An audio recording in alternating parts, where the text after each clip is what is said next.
मैं हूं रहमान अजहर और अपना पसंदीदा शो देखने के लिए हमारा चैनल सब्सक्राइब करें और मजीद मालूमात के लिए बेल आइकॉन पर क्लिक करें।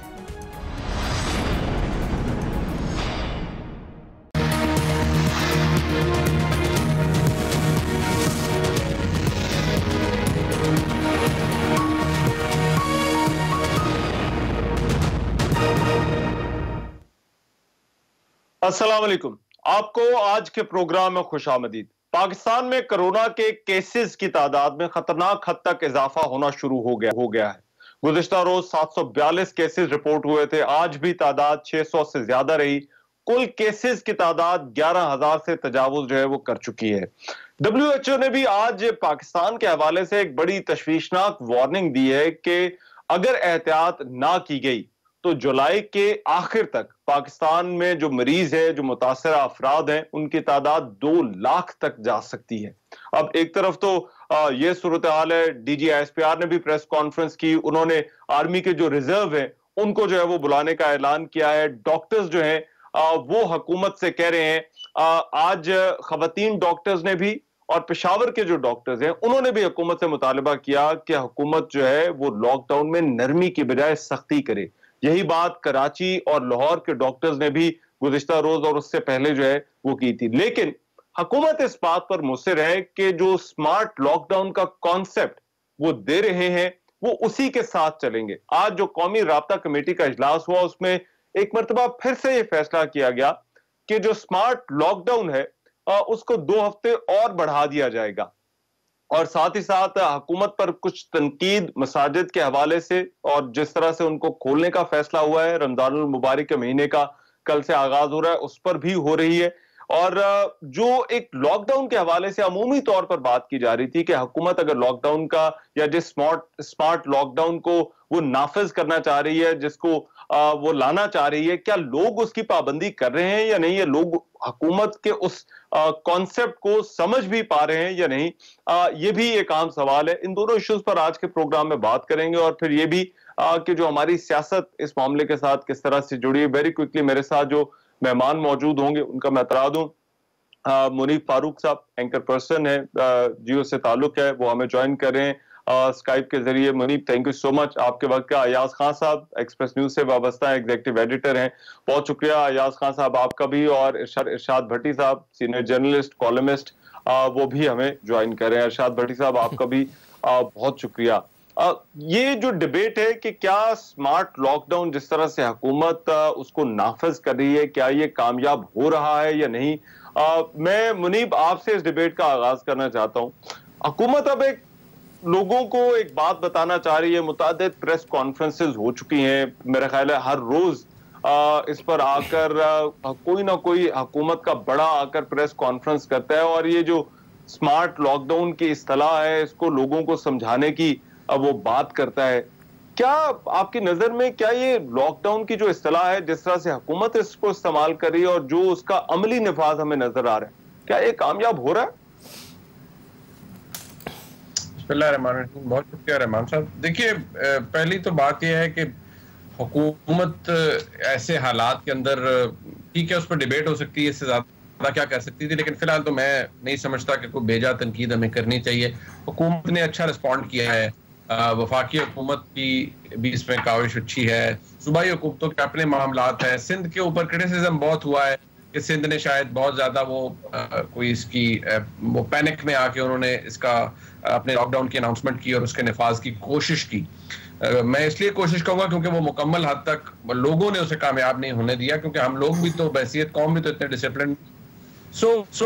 हुकूमतों ने अपना काम कहीं ना कहीं किया है, लेकिन जिस तरह मैंने अभी अर्ज किया कि हम खुद भी डिसिप्लिन नहीं, एक्चुअली अवेयरनेस का भी बड़ा इशू है ना। हम लोग, अल्लाह रहम करे, अल्लाह ताला माफ फरमाए, और शायद बुरा भी लगेगा किसी को, कि जब तक हमें कोई क्राइसिस बुरी तरह से हिट ना करे हमें अंदाजा ही नहीं होता या हम उसको सीरियसली लेते भी नहीं है, और शायद हमारा कोई मिजाज ऐसा बन गया है। तो हुकूमतों ने तो अपनी तरफ से कोशिश की है, वफाकी हुकूमत ने भी की है, सूबाई हुकूमत ने, खासतौर पर सिंध का मैं इसलिए कहता हूँ क्योंकि वहां पर PTI की हुकूमत नहीं है, तो कोशिश तो अपनी जगह पर की है। हाँ, जिस चीज से मैं मुझे ये बताइए, ये जो ग्राउंड रियलिटी, अब ये थोड़ा सा आप बात करें ग्राउंड रियलिटीज की कि हमारी ग्राउंड रियलिटी क्या है। अब एक तरफ हुकूमत जो है वो एक चीज कहती है, मगर ग्राउंड रियलिटी भी तो सर हुकूमत के इल्म में तो होती है कि ग्राउंड रियलिटी क्या है, क्या लोगों ने करना भी है या नहीं करना। अब ये मैं एक वो मिसाल दे दूं, जिस तरह मसाजिद वाले मामले पर हुकूमत का जो मौकिफ आया, वो खान साहब ने और आज वो शहबाज गिल ने बात की, उन्होंने कहा हम बंद कर भी देते तो फिर भी जो है वो लोगों ने बाहर आना, तो और फिर हम क्या करते। देखिए, ये तो जो हुकूमत के अंदर लोग बैठे होते हैं, या अगर मैं ये कहूँ, ये मैं समझता हूँ अपनी हुकूमत की कमजोरी जाहिर करने के बराबर है, रियासत की कमजोरी जाहिर करने के मुतरादिफ है ये बयान। यानी हम कर भी देते तो ये हो जाता, तो इस तरह फिर आप लॉकडाउन भी ना करें, आप कुछ भी ना करते तो लोगों ने तो वैसे ही बाहर निकल आना था, सब कुछ करना था। आप कुछ भी ना करते, मैं दुकानें बंद कर देते, ठीक है, एनफोर्स कराने की कोशिश करते, ना होता ना, आप छोड़ देते सब कुछ। देखिए, ये बात नहीं है, ये जो ये सेंसिटिव इशू है मसाजिद वाला। हम सब माशाल्लाह पाकिस्तान के अंदर लोग कलमा गो हैं, और हर एक का दिल करता है रमजान के महीने में खुसूसी तौर पर कि बड़े लगाव के साथ इबादत की जाए और मसाजिद का रुख किया जाए और हर नमाज बाजमात अदा की जाए, तरावी पढ़ी जाए, इत्काफ में लोग बैठते हैं। लेकिन एक्सेप्शनल सर्कमस्टांसेस दुनिया के अंदर पैदा होते हैं। मैंने अभी कुछ देर पहले भी कहीं अर्ज किया कि हम कोई अकेली इस्लामी रियासत तो दुनिया के अंदर नहीं है ना जी, और भी बड़ी इस्लामी रियासतें हैं। तो हमें थोड़ा सा ये इदराक इस बात का होना चाहिए, और हमारे मुल्क के अंदर भी ये जो हम फौरी तौर पर जहां पर रिलीजन की बात आ जाती है, मजहब की बात आ जाती है, यहाँ पर ऐसे किसी सेंसिटिव इशू की बात आ जाती है, तो हुकूमतें कॉशियस हो जाती हैं, हुक्मरान डर जाते हैं, बड़े बड़े ओहदों पे बैठे हुए लोग डर जाते हैं, ओह यार ये ना हो जाए वो ना हो जाए। देखिए, ये बात समझनी चाहिए, किसी को इख्तियार नहीं है कि अगर रियासत के ऊपर हुकूमत है, एक डिसिप्लिन है, अगर हुकूमत ये समझती है कि यहाँ से ये कंट्रीब्यूटिंग फैक्टर हो सकता है, लोगों को बीमारी हो सकती है, लोगों के अंदर बीमारी बढ़ सकती है, तो ये आर्गुमेंट अपनी जगह के लिए देखिए, वो तो स्टोर में भी जाके देखो यार, बीमारी तो कहीं से भी लग सकती है, वायरस तो कहीं से भी अफेक्ट कर सकता है, लेकिन अगर यही तो सवाल है, और ये बड़े तवातुर के साथ ये आर्गुमेंट दिया जा रहा है। भट्टी साहब, क्या ये आर्गुमेंट देना कि लोगों ने निकलना ही निकलना है और हम क्या करें, क्या ये हुकूमत की कमजोरी जाहिर करता है? देखिए, पहली बात तो ये है कि इस कौम में हुकूमत हो या आवाम हो, तरबियत का बड़ा मसला है, ग्रूमिंग का बड़ा मसला है, और हमारे डीएनए का बड़ा मसला है, फॉल्ट है डीएनए में। बहुत सारी इस पे बात कर सकते हैं। अब ये बयान देखें आप, ये गुफ्तगू देखें कि हम मसाजिद बंद भी कर देते तो लोगों ने निकल आना था, फिर हम क्या कर लेते, फिर आप घर चले जाते। ये जो गाड़ियाँ, ये जो झंडे, ये जो प्रोटोकॉल, ये जो ओहदे लगा के आप फिर रहे हैं, और इतने बड़े बड़े थोबड़े मुबारक लगा के आप स्क्रीनों पर बैठे हुए हैं, और आपके भाषण और आपकी तकरीरें और आपके बयान रुकते नहीं हैं, तो ये हम गरीबों के लिए, हमें छितर मारने के लिए हैं आपको, कि हम कर देते तो वो कर लेते, तो वो कर देते। ये कहीं भी नहीं हुआ स्मार्ट लॉकडाउन। मैं कर्फ्यू के हक में नहीं हूँ, मुकम्मल लॉकडाउन के हक में नहीं हूँ, कभी भी कहीं भी हुकूमत ने इम्प्लीमेंट नहीं किया, नाफज नहीं किया कहीं किसी। ये सब टीवी स्क्रीनों पर की बहस हो रही है, ये सब सोशल मीडिया पर बहस हो रही है, ये सब बयानों और तकरीरों में हो रहा है, ये सब हवा में है। कहीं भी ये कौम लातों की भूत है, बातों से नहीं मानती। इसको ये कौम आज तक एक अजान पर मुत्तफिक नहीं, एक चांद पर मुत्तफिक नहीं। सफ़े बनानी होती इस कौम को मौत पड़ जाती है, कोई एक आगे होता है, कोई एक पीछे होता है, कोई एक दाएं होता है। यही कौम अपनी एयरपोर्ट पर कैसे होती है और किसी गैर मुल्की एयरपोर्ट पर देखें किस तरह डिसिप्लिन के साथ लाइन दर लाइन खड़े होकर सर झुकाकर खड़े होते हैं। ये डंडों के मानने वाले हैं, लातों के मानने वाले हैं। वापस भी नहीं किया और इस कौम ने लिया भी नहीं।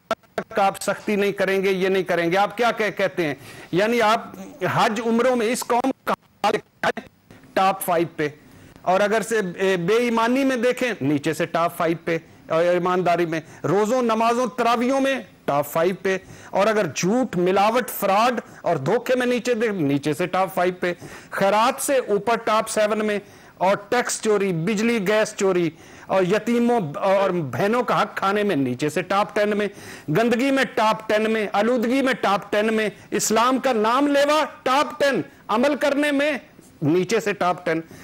क्या क्या मसलन आप करना क्या चाहते हैं? कल आपने देखा शेख अब्दुल रहमान सदेस तरावी पढ़ा रहे थे, कल आपने देखा बात कर आखिरी जुमले दो, शेख अब्दुर्रहमान सदेस साहब तरावी पढ़ा रहे थे। मस्जिदें, हजूर सल्लल्लाहु अलैहि वसल्लम की हदीस बार बार सुनाता हूं कि ये मस्जिदें बैतुल्लाह की बेटियां हैं। तो जो मस्जिदों की माँ थी वहां आपने देखा, वहां वो सारे अपने लोग खड़े हुए थे, खुदाम खड़े हुए थे, स्टाफ खड़ा हुआ था, और आगे शेख अब्दुर्रहमान सदेस रो रहे थे और खाना काबा खाली था। और यार खुदा का खौफ करो, मस्जिद नबवी देखो ताले, वो मदीना में पूछा, उन्होंने कहा कि हमने अब बहुत सारे दरवाजे ताले लगाए हुए बंद हैं। 21 मुल्कों में फर्ज नमाज नहीं हो पा रही मस्जिदों में बाजमात, कहीं भी नहीं। कहीं कोई उलमा की मुशावरत, कहीं कोई उलमा के साथ मुआहदा, कहीं कुछ आपस में ये बैठे हैं उलमा। ये उलमा का काम नहीं है, रियासत का काम है मेरी जान माल की हिफाजत। हमारा दीन क्या सिखाता है, मुशक्कत में नहीं डालना। तो अब यही कह रही है कि जब इन्होंने ये करना था तो फिर हमने ये मुनासिब समझा कि इनको जो है वो किसी मुआहदे के तहत इन पर कोई पाबंदी लगाई। यार खुदा का खौफ करें, यार खुदा का खौफ करें रहमान यार रहमान, कौन सा तरीका कार यार, किसका तरीका कार कम।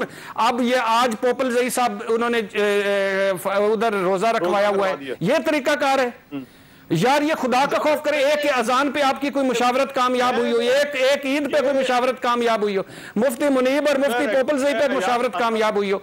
ये कमजोरी है हुकूमत की, ये हुकूमत की कमजोरी है। अयाज खान साहब, ये उलमा के साथ और मसाजिद के हवाले से अब ये एक ऐसा मामला है कि ये हसास भी है बड़ा, और फिर इसके ऊपर हुकूमत का ये फैसला लेना। और आज भी यार किस तरह एहसास है, क्यों एहसास बनाते हैं आप? जब लोगों को बताते हैं कि ये एहसास मामला है, लोग समझ जाते हैं। यार नहीं है एहसास भाई, नहीं एहसास है, सीधा सीधा है। अच्छा एक बात सुनिएगा, एक बात सिर्फ सुन लीजिएगा, एक बात। अल्लाह ताला क्या फरमाते हैं? अल्लाह ताला कुरान में फरमाते हैं, मुझे दोबारा, अच्छा मेरे पास दोबारा ना आइएगा, मुझे एक बात सुन लीजिएगा। अल्लाह ताला कुरान पाक में क्या फरमाते हैं? कहते हैं हम इबादत के मामले में इंसान को मुशक्कत में नहीं डालना चाहते, आसानी पैदा करते हैं। नबी सल्लल्लाहु अलैहि वसल्लम की सुन्नत क्या है? बारिश हुई, उन्होंने घर नमाज पढ़ने की दिया। हमारा दीन क्या बताता है? हमारा दीन बताता है कि नमाजें इकट्ठी भी हो सकती हैं, नमाजें साकत भी हो सकती हैं, नमाजें जमा भी हो सकती हैं, और जहां हो वहां हो, जहां नमाज पढ़े, जहां खतरा हो तो जहां हो वहां नमाज पढ़ो। आप असास, इसी असास लफ्ज ने तुम्हें मार दी है, इसी कमजोरी ने तुम्हें मार दी है। लोगों की जो सेंसिटिविटीज हैं वो जुड़ी, और ये यार लोग और हुक्मरानों का काम होता है फैसला करना, लोगों का नहीं है। हुक्मरानों का काम होता है फैसला करना। मजहबी लिहाज से आप ये कह रहे हैं एहसास नहीं, मैं कह रहा हूं एहसास है, मगर इंतजामी लिहाज से खान साहब, आज शहबाज गिल ने कहा कि हमारे लिए इंतजामी तौर पर भी मुमकिन नहीं है, इतनी मसाजिद हैं। उन्होंने मेरा ख्याल है कोई figure, correct me if I am wrong, उन्होंने कहा कि 4 लाख मसाजिद हैं, अगर हम 2 पुलिस वाले भी लगाना शुरू करें तो 8 लाख मसाजिद बन जाएंगी। तो हम कहां लोगों को जो है वो जाने से रोकेंगे? अगर इंतजामी 5 लाख तो ये मशीर और वजीर हैं, 5 लाख तो ये वजीर और बशीर हैं। अब इंतजामी तौर पर भी क्या हुकूमत जो है वो फिर अपनी कमजोरी जाहिर कर रही है? नहीं, वो तो देखें रहमान, वो तो हुकूमत की कमजोरी तो जाहिर हो ही रही है। अब भट्टी साहब कह रहे हैं कि जी रियासत फैसला करे, और जिस रियासत ने उलमा के साथ मिलकर वो चलानी हो, जो रियासत चलती है उलमा के साथ मिलके हो, वहां रियासत कैसे फैसला कर सकती है? जहां आपने उलमा को इतना ज्यादा पावरफुल कर दिया हुआ है भट्टी साहब, हमारे कहने से वो कमजोर नहीं हो जाएंगे। और ये प्रेसिडेंट साहब को किसने कहा था इनिशिएटिव लेने का?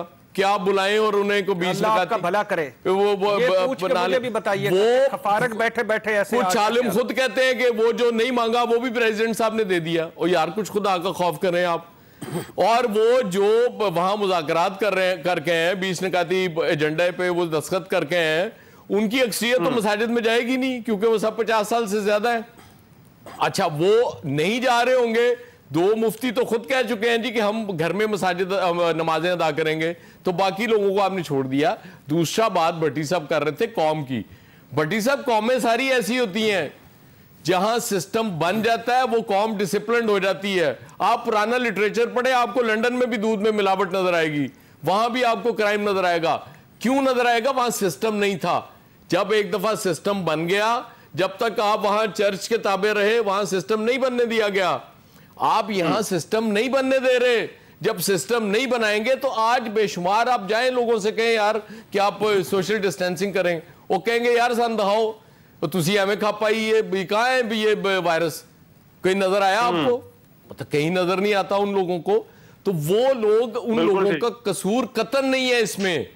सिस्टम, वो जो एयरपोर्ट की आप मिसाल दे रहे हैं, वहां भी हमें पता होता है स्मोकर्स सिगरेट का बट फेंकने के लिए जगह ढूंढ रहे होते हैं कि यार कहीं मैं यहाँ सड़क पे फेंक दिया को मुझे पकड़ ना ले। हालांकि सिगरेट के बट्स आपको नजर आ जाते हैं वहां पे सड़कों पे भी पड़े हुए, इसके बावजूद पाकिस्तानी डरे होते हैं। खान साहब यहाँ पर मगर जहां पर उलमा को एतमाद में लेना हुकूमत ने मुनासिब समझा, वहां पर डॉक्टर्स की जो इनपुट है, क्योंकि ये है तो एक तिब्बी मसला, मुझे नहीं पता कि डॉक्टर्स की इनपुट पर कितना नहीं, असल मसला ये था हुजूर, असल मसला ये था कि डॉक्टर्स देखें, इस तरह का मामला एक वबा है, इसमें किसकी माननी थी आपने? डॉक्टर्स की माननी थी ना। तिब्बी माहिरीन ने जो फैसला करना था वो इंप्लीमेंट होना था, लेकिन आप उलट चल रहे हैं। मतलब डॉक्टर्स जिन्होंने फ्रंट लाइन आपके जो लड़ रहे हैं वहां पे, जो अपनी जानें दे रहे हैं, पुलिस वाले, अभी मैं देख रहा था थोड़ी देर पहले 24 पुलिस एहलकारों में वो हो गया जो सेंसिटिव इलाकों की वो कर रहे थे नाकाबंदी, तो इन लोगों ने, इनकी आप नहीं मान रहे, उलमा की आप मान रहे हैं। वो भी मुझे नहीं समझ आती प्रेसिडेंट साहब को किसने ये कहा था कि भाई आप उलमा को बुला के एक फैसला कर लें। ये पता हर जगह। एक ब्रेक ले लूं अयाज खान साहब, एक ब्रेक लेते हैं, जरा ब्रेक के बाद इस पर डिस्कशन जारी रखते हैं, क्योंकि डॉक्टर्स का भी मामला जो है ये भी बड़ा बार बार आ रहा है। एक ब्रेक ले वापस आ रहे हैं।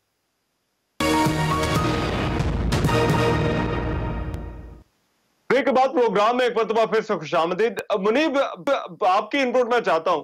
डॉक्टर्स का बड़े स्टेक होल्डर्स हैं, मगर ऐसा लग रहा है कि और हमने देखा भी है, दो हुकूमत के बड़े डॉक्टर, एक तो जफर मिर्जा जो कि मुआविन खुसूसी हैं, डॉक्टर यास्मीन राशिद पंजाब की, ये बड़ा एट फोर फ्रंट के ऊपर है, मगर अब डॉक्टर्स की बहुत सारी आवाजें आ रही। अब स्टेक होल्डर तो वो है, मगर जो बात हो रही थी पहले कि कानून अगर आपने ऐसा बनाना है, और ये आप क्योंकि आपका लॉ का बैकग्राउंड, आप जरा इस पर बात कर सकते हैं बेहतर तौर पर, कि अगर आप कानून ऐसा बनाते हैं कि जिस पर अमल दरामद ही कोई ना करे, तो फिर उस कानून के बनाने का जो है वो कोई फायदा नहीं है। एक लीगल प्रिंसिपल के तौर पर जो है इसको बाज़-औक़ात जो है वो कहा जाता है। तो क्या हुकूमत ने कमजोरी दिखाई है, या फिर हुकूमत ने जो है वो एक रैशनल दिखाया है, एक रैशनल डिसीजन जो है इसको जो है वो कहा जा सकता है कि हुकूमत ने जो लिया? बात यह है रहमान, जो अभी थोड़ी देर पहले अयाज खान साहब फरमा रहे थे ना, वो बात अगर हम उसे समझें, उसके ऊपर अगर हमने बहुत खोल के बात की तो बड़े मसाइल पैदा हो जाएंगे। लेकिन एक मसला यह है कि हम अपने आप को, हमने जब से हम पाकिस्तान वजूद में आया है, हम हॉस्टेज हैं चंद लोगों के सामने। मैं बहुत ज्यादा इसके ऊपर इसलिए बात नहीं करूंगा कि फिर वो एक नया चैप्टर खोल जाता है। हम हॉस्टेज हैं और हम हर एक सेंसिटिव इशू के ऊपर फिर आकर अपने आप को एक्सप्लॉइट करवाते हैं। चाहे वो आप देखिए TLP का फिनोमेना, ये सब कुछ जो हुआ, ये धरने हुए, ये सब कुछ हुआ, सुप्रीम कोर्ट तक मामला गया, ये इट्स जस्ट अ बैकग्राउंड में आपको सिर्फ बता रहा हूँ। देखिए यहाँ पर हम वो काम नहीं करते जिसकी बात अभी तरफ अभी बड़ी अच्छी बात की गई कि आपका एक पेंडेमिक है, उसको क्योर करने वाला फोर फ्रंट पे कौन है? मुनीब फारूक है, रहमान नजर है, इरशाद भट्टी साहब है, यास खान है? नहीं, वो एक डॉक्टर है यार जिसने ट्रीट करना है। ठीक है जी, आप डॉक्टर को ऑन बोर्ड लेंगे, उससे पूछेंगे, उसकी रहनुमाई लेंगे। मेरा कोई किरदार नहीं है भाई, मेरा किरदार यही है, अगर अल्लाह ने मुझे को आने चवाने की कोई इज्जत दे दी है, कि मैं कंट्रीब्यूट करूं, कि लोगों को अवेयरनेस दे सकूं, और कोई अगर हुकूमत की अच्छी काविश है तो उसकी तारीफ कर सके, अगर कोई गलती या कोताही हो रही है तो उसे पॉइंट आउट कर सके। ठीक करने का भी इख्तियार हमारे पास नहीं, हम पॉइंट आउट कर सकते हैं। लेकिन प्रॉब्लम यह है कि जब डॉक्टर्स बैठकर परसों वहां कराची के अंदर कह रहे हैं, और वो PMA के डॉक्टर्स हैं, तो हुकूमत के एक बड़े जिम्मेदार तर्जुमान मेरे ही प्रोग्राम के अंदर आकर तशरीफ फरमा होकर कहते हैं, देखिए जी ये चंद डॉक्टर्स जो है ना जी, ये सियासत कर रहे हैं, जब सिंध हुकूमत का कोई दाल नहीं गली तो वो इनको आगे ले आई है। मैंने कहा भाई डॉक्टर्स कैसे करेंगे? वो बेचारे इस स्टेज पर आकर जब आपके अपने वजीर कह रहे हैं जफर मिर्जा साहब कि भाई 2-4 हफ्ते बहुत क्रूशल है, शाह महमूद कुरैशी एक फेडरल मिनिस्टर है, वो कह रहे हैं बहुत क्रूशल है, आप कहते हैं नहीं जी ये सियासत कर रहे हैं। आप देखिए कि ऐसे क्राइसिस के अंदर भी हमारी जो जबान है उसको तो लगाम डलती नहीं है, ना कोई उसका नोटिस लेता है, ना कोई उसके ऊपर बात करता है।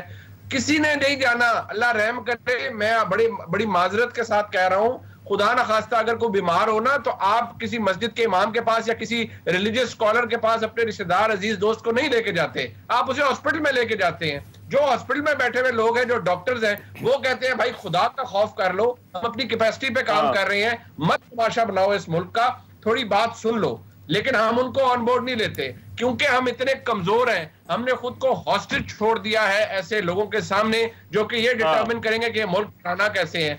देखिए, मैं फिर कहूंगा, हमको दुनिया में अकेली इस्लामी रियासत नहीं है, हमसे ज्यादा डिसिप्लिन, हमसे ज्यादा अच्छे किरदार इखलाक वाले लोग मौजूद हैं। लेकिन अगर हम नहीं एक्सेप्ट करते ये बात और अपनी उस पे धूम पे चलते रहते हैं, तो ये मैं आपको बता दूं कि इससे कोई फायदा नहीं होगा। आज ये क्राइसिस है, दुनिया में तो क्राइसिस आते रहते हैं, कल कोई और होगा, तो क्या फिर एक मुआहदा करेंगे जी आप? नहीं जी, ये बहुत जरूरी है मसाजिद के अंदर जाना। भाई मसाजिद बिल्कुल बहुत जरूरी है। ये मुआहदे मैं आपकी बात से एग्री करता हूँ, ये मुआहदे पहले भी हुए और को मिलते जुलते ही हुए और ये अभी भी हो रहे हैं, मगर ये बदला नहीं है। मगर मैं भट्टी साहब, प्राइम मिनिस्टर के लिए वज़ीर आज़म इमरान खान कल भी जो उन्होंने गुफ्तगू की, एहतियात इकट्ठे किए, ये बड़ी रिस्की चॉइस है। मैं थोड़ा सा जरा अब ये इसका रुख जरा सियासत की तरफ मोड़ना चाहता हूँ, और जिस तरह से ये फैसला साजी हो रही है, इसकी पॉलिटिकल कॉस्ट बहुत ज्यादा हो सकती है वजीर आजम के लिए, अगर यहां से चीजें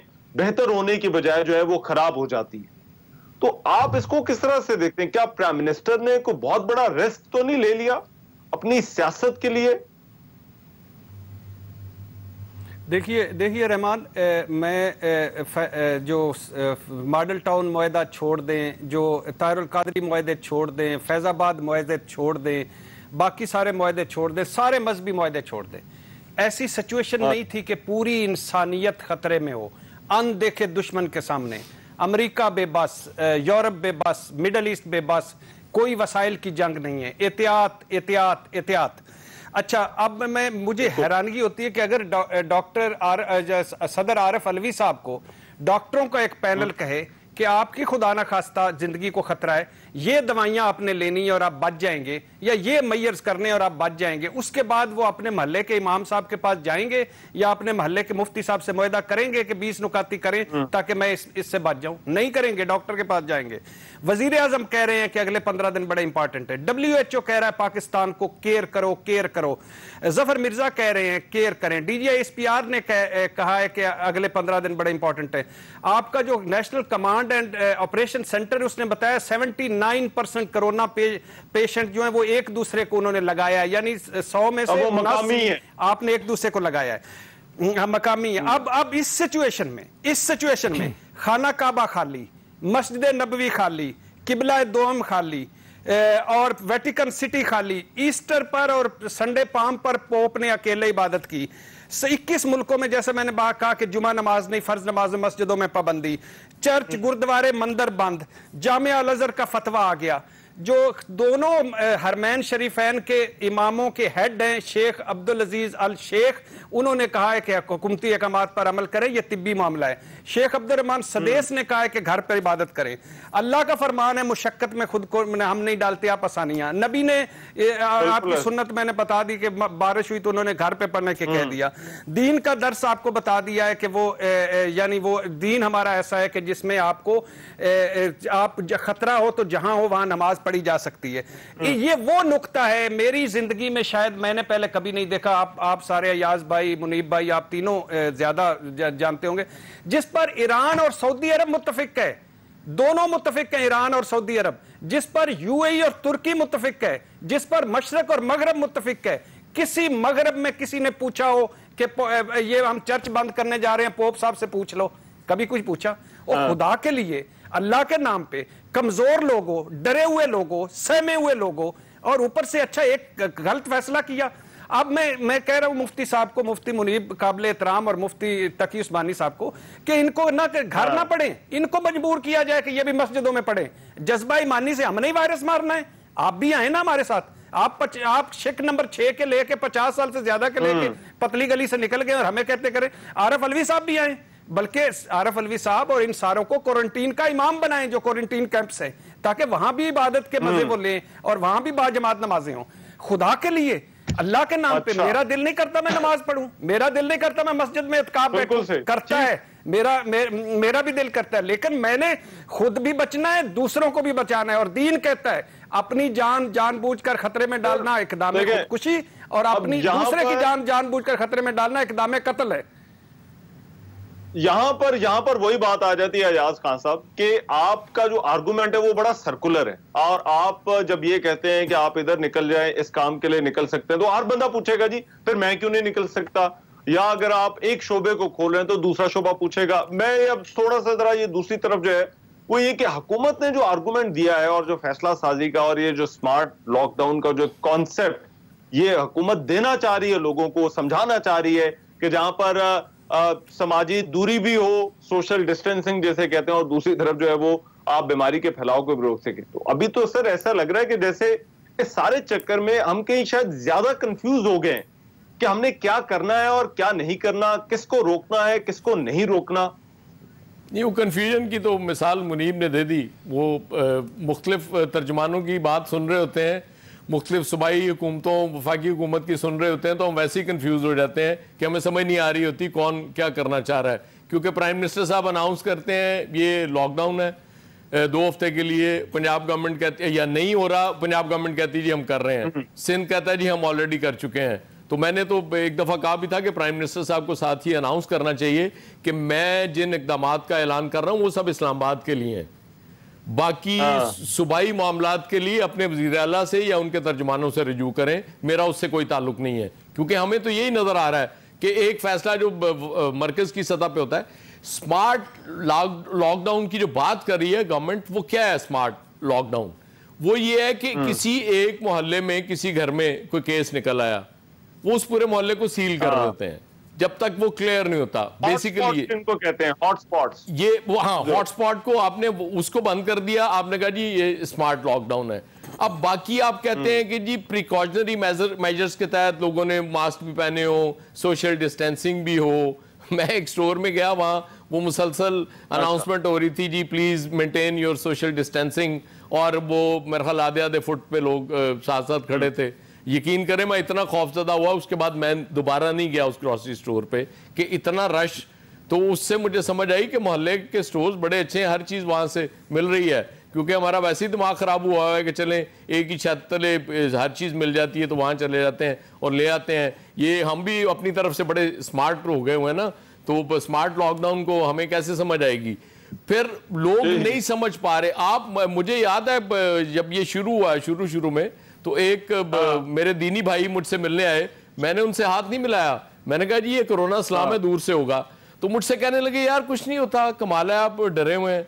मैंने कहा यार मैं ये थोड़ी डरा हुआ हूं कि आप मुझे लगा देंगे, अगर मेरे अंदर वायरस हुआ आपको लग गया तो मैं और नहीं। और जहां तक रवैया लोगों को इस संजीदगी का एहसास तब होता है जब हुकूमत की तरफ से संजीदगी का एहसास उनको दिलाया जाता है, मीडिया की तरफ से दिलाया जाता है। संजीदगी का एहसास हर बंदे को उस वक्त होता है जब उसकी फैमिली में किसी को होता है, अदरवाइज यहाँ किसी को कोई एहसास नहीं होगा। मैं एक ब्रेक ले रहा हूँ, जरा मैं एक ब्रेक ले रहा हूँ, ब्रेक के बाद वापस।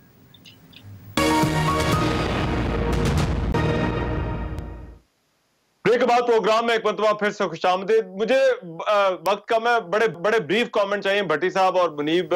भट्टी साहब ये बड़ी खिचड़ी पक गई, सिंध हुकूमत भी अब अपना फैसला कर रही है, इस मौके पर तो बड़ी क्लैरिटी की जरूरत थी, और जब हुकूमत की क्लैरिटी होगी तो फिर वो लोगों को समझा सकेगी कि भाई ये आपने करना है। तो सर कैसे फिर काम कैसे होगा सर?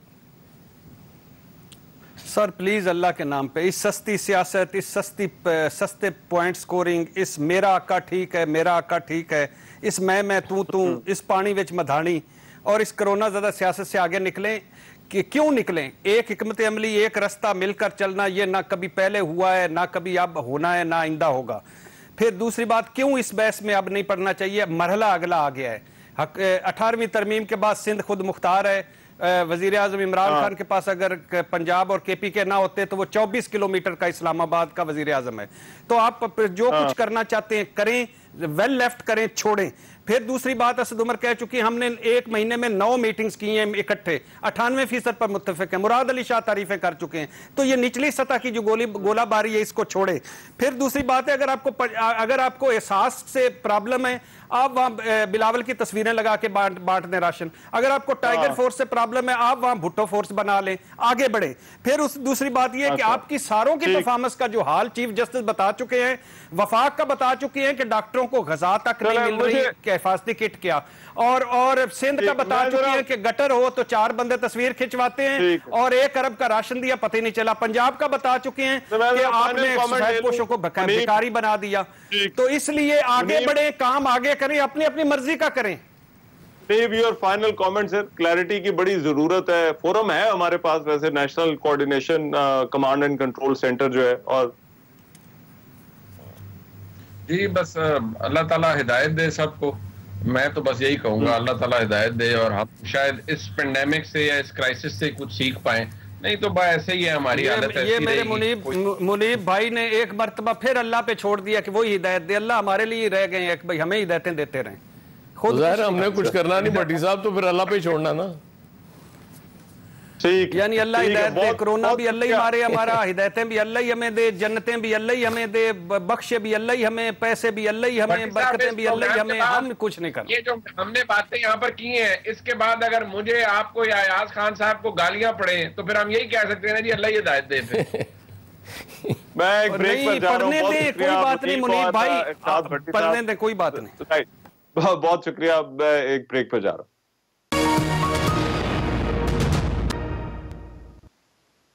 ब्रेक के बाद प्रोग्राम में एक मरतबा फिर से खुशामदीद। प्रोग्राम के इस हिस्से में मैं बात करना चाहता हूं फिजाइया हाउसिंग स्कीम के मुतासरीन के हवाले से, जिनको अब अपनी रकम की वापसी की उम्मीद बंधी है।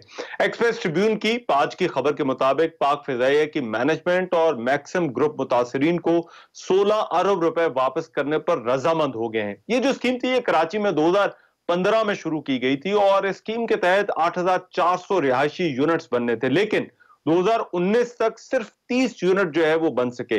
और इनमें से बहुत सारे रिहायशी यूनिट्स जो थे वो शोहदा के वरसा और उनके घर वालों के लिए थे। अलॉटीज जो थे वो 6000 थे और ट्रिब्यून की खबर में यह बताया गया है कि 2019 तक इन्होंने 16 अरब रुपए जो है वो जमा करवाए थे। और जबकि स्कीम की मुतल्लिका अथॉरिटी से मंजूरी नहीं ली गई थी, जो लेआउट प्लान था वो भी जमा नहीं कराया गया था। नैब ने 2019 में इस मामले की तहकीकात शुरू की थी और जो ज्वाइंट वेंचर था उसके अकाउंट को मुंजमद कर दिया था, जिसमें 13.5 अरब रुपए जो है वो मौजूद थे। पीएफ और मैक्सिम ग्रुप अब अलॉटियों को अदायगी के लिए मजीद 3 अरब रुपए अदा करने पर जो है वो रजामंद हुए हैं। बहरहाल ये जो खबर है, इस हवाले से तो याज खान साहब से बात होगी, लेकिन साथ ही साथ मेरे साथ मौजूद है मोहम्मद हनीफ साहब। ये जो फिजाइया हाउसिंग स्कीम के मुतासरीन है, उनका एक प्लेटफॉर्म है, उसको करते हैं। मोहम्मद हनीफ साहब, बहुत शुक्रिया जी, आपने हमारे लिए वक्त निकाला। मोहम्मद हनीफ साहब, ये एक्सप्रेस ट्रिब्यून की खबर, मैंने कुछ मुंदरजात तो आपने भी सुन लिए होंगे, उम्मीद बंदी है अब रकम की वापसी की। जी जी रहमान साहब, सबसे पहले अस्सलाम वालेकुम रहमतुल्लाहि व बरकातुहू।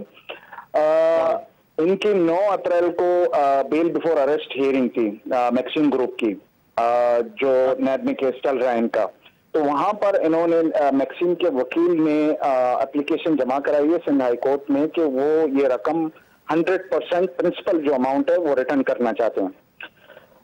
मगर रहमान साहब, हमने भी केस किया हुआ है मैक्सिम और डायरेक्टरेट ऑफ स्टेट के खिलाफ सिंध हाई कोर्ट में। केस नंबर है 329/2020, जिसपे मुतासिरीन फिजाइया हाउसिंग, क्योंकि हमें तो घर चाहिए था, हम ज्यादातर बैरून मुल्क पाकिस्तानी हैं इस स्कीम में, हमने अपनी जमा पूंजी वहां से भेजी है through remittance, through proper banking channels, के पाकिस्तान को हेल्प मिले और पाकिस्तान में हम इन्वेस्ट करें। तो ये प्रोजेक्ट हमारे साथ फ्रॉड हुआ तो हमने नेट में भी एप्लीकेशन डाला हुआ है कि हमें मार्कअप जो हमारा पैसा है जो डीवैल्यू हुआ है। आपको पता है आज डॉलर कहां पर खड़ा हुआ है और 2015 में डॉलर कहां पर खड़ा हुआ था, सही है।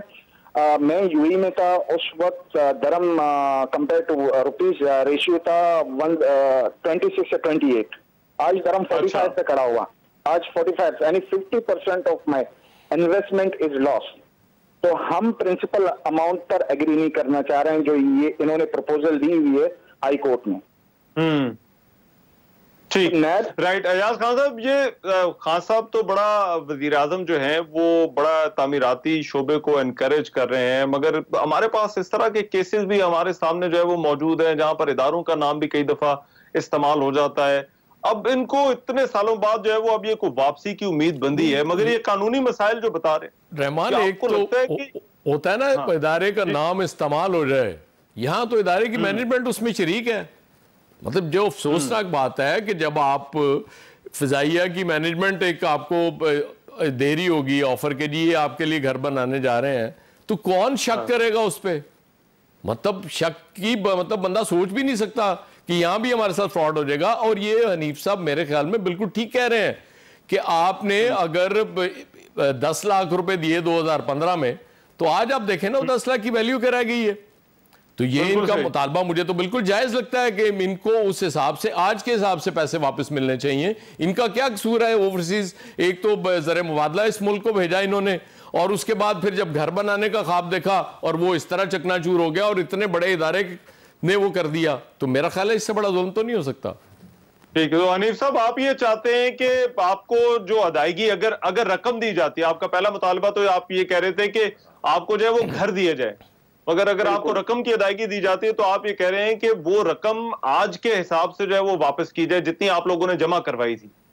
बिल्कुल, यही दरख्वास्त हमने नैब में भी डाली हुई है, यही दरख्वास्त हमने सिंध कोर्ट में भी डाली हुई है कि हमें जो पैसे का वैल्यू है, जो डिवैल्यू हुआ है, उसी हिसाब से रकम की अदायगी की जाए, वरना वी आर एट लॉस। क्योंकि हमने जो इन्वेस्ट किया था उसमें भी हमें घर नहीं मिल सकता। ज्यादातर लोग किराए के घरों में रह रहे हैं। मैं खुद बिनफ्से नफीस 30 साल सर्विस करने के बाद अपने सास के घर में रह रहा हूँ, अपने बच्चों को एक नहीं दे सकता। यानी जिंदगी भर की कमाई ला के पाकिस्तान में लगाने के बाद वजीर आजम हमें क्या दे रहे हैं? हमने 10 मरतबा हर इंडिविजुअल ने वजीर आजम के पोर्टल पर कंप्लेन दर्ज की है, उसका कोई सुनवाई नहीं हुई हमारी। ठीक है, राइट, बहुत शुक्रिया मोहम्मद हनीफ साहब। अयाज खान साहब आपका भी बहुत शुक्रिया। आराम का वक्त खत्म हो गया। आज के प्रोग्राम से इतने, इजाजत दीजिए, अल्लाह ने के बाद। मैं हूं रहमान अजहर और अपना पसंदीदा शो देखने के लिए हमारा चैनल सब्सक्राइब करें और मजीद मालूमात के लिए बेल आइकॉन पर क्लिक करें।